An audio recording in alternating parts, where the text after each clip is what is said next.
Un fracaso total. No hay otra manera de describir la acusación constitucional que se está haciendo contra la ex ministra de Justicia, Gabriel Boric, algunos la llaman la ministra del indulto, que fue la responsable junto al presidente por estos indultos a los presos del estallido como un exfrentista del Frente Patriótico Manuel Rodríguez. Y que esta acusación, vamos a ver, fue impulsada por la centro-derecha y tuvo una de sus votaciones más bajas a nivel histórico de acusaciones, dejando en bastante humillación a ese sector, particularmente porque los republicanos no votó ni uno a favor, votó la centro-derecha a favor y ni siquiera por completo, y toda la izquierda en contra. Y ha generado nuevos quiebres al interior de la derecha por peleas de lado y lado, acusaciones continuas, a la vez que el Congreso avanza en el nuevo proceso constituyente y ya nombró a sus expertos con los cuales van a crear una nueva constitución. Todo eso lo vemos a continuación.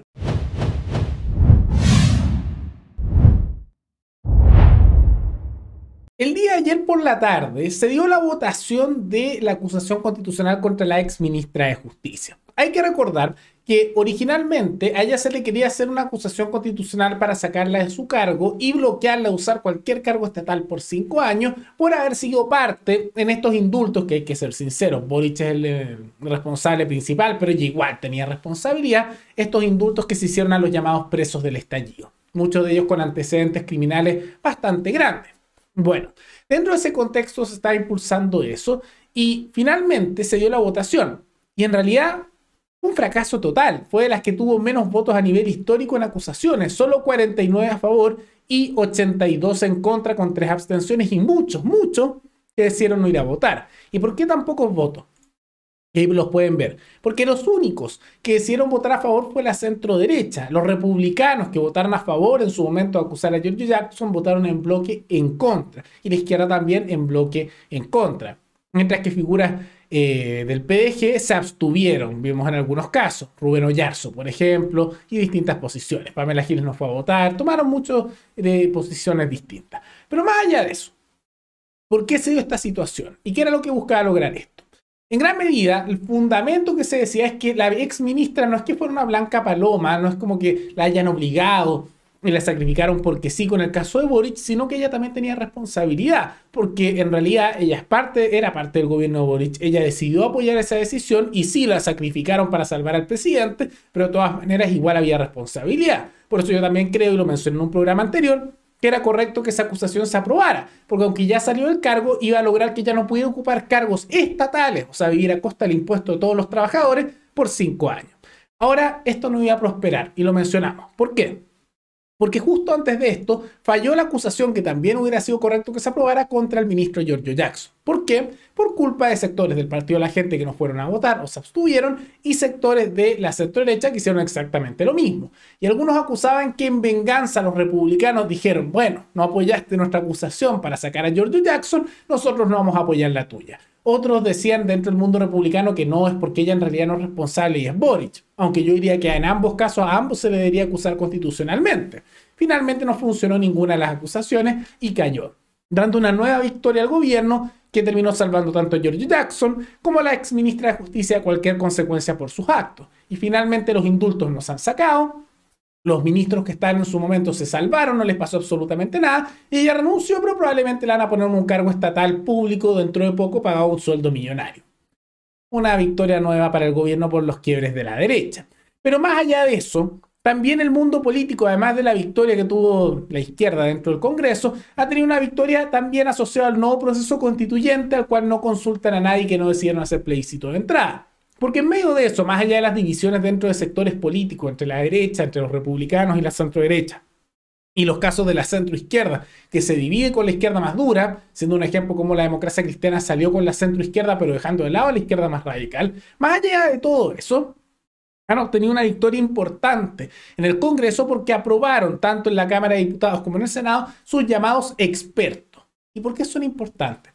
Porque recordemos que antes de que se elijan constituyentes, que eso va a ocurrir en el mes de marzo, para hacer una nueva constitución, que es con voto obligatorio, no consultaron a la población, e insisto, no se hizo un plebiscito de entrada.